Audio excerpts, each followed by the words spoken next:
বিশ্ব রাজনীতিতে নতুন আলোচনার কেন্দ্রবিন্দু ইরানের নেতৃত্বে মুসলিম দেশগুলোর সম্ভাব্য সামরিক জোট।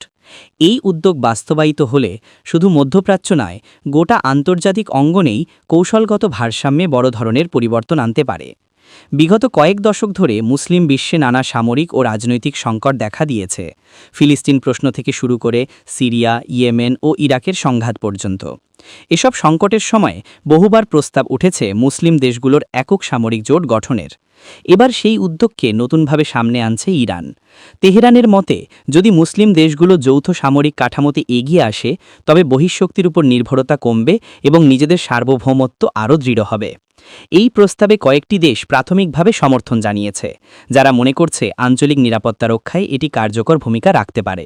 বিশেষ করে ফিলিস্তিন ইস্যুতে একক অবস্থান নিতে পারলে আন্তর্জাতিক পর্যায়ে মুসলিম বিশ্বের কণ্ঠস্বর শক্তিশালী হবে।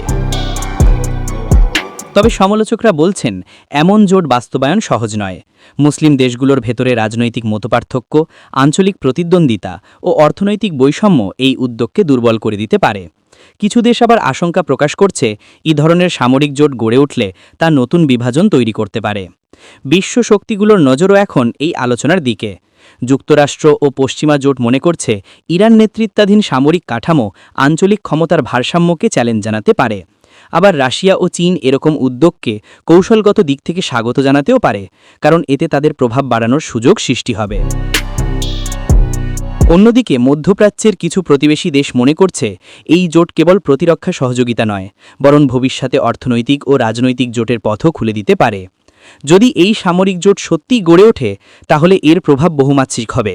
প্রথমত, মুসলিম দেশগুলোর সম্মিলিত সামরিক শক্তি বৈশ্বিকভাবে গুরুত্ব পাবে। দ্বিতীয়ত, ফিলিস্তিন ইস্যুতে চাপ সৃষ্টির মতো পদক্ষেপ নেওয়া সহজ হবে। তৃতীয়ত, আঞ্চলিক সংঘাতে বাইরের শক্তির ভূমিকা সীমিত হতে পারে। তবে ঝুঁকিও আছে, অভ্যন্তরীণ মতপার্থক্য কিংবা আঞ্চলিক প্রতিদ্বন্দ্বিতা এই জোটকে দুর্বল করে দিতে পারে। সব মিলিয়ে বলা যায়, ইরানের নেতৃত্বে মুসলিম দেশগুলোর সামরিক জোটের ধারণা এখনও প্রস্তাবের স্তরে থাকলেও এটি বিশ্ব রাজনীতির ভবিষ্যৎ সমীকরণকে প্রভাবিত করতে পারে। এটি কতটা বাস্তবায়নযোগ্য হবে আর এর মধ্য দিয়ে মুসলিম বিশ্ব কতটা ঐক্যবদ্ধ হতে পারবে, তা সময়ই বলে দেবে।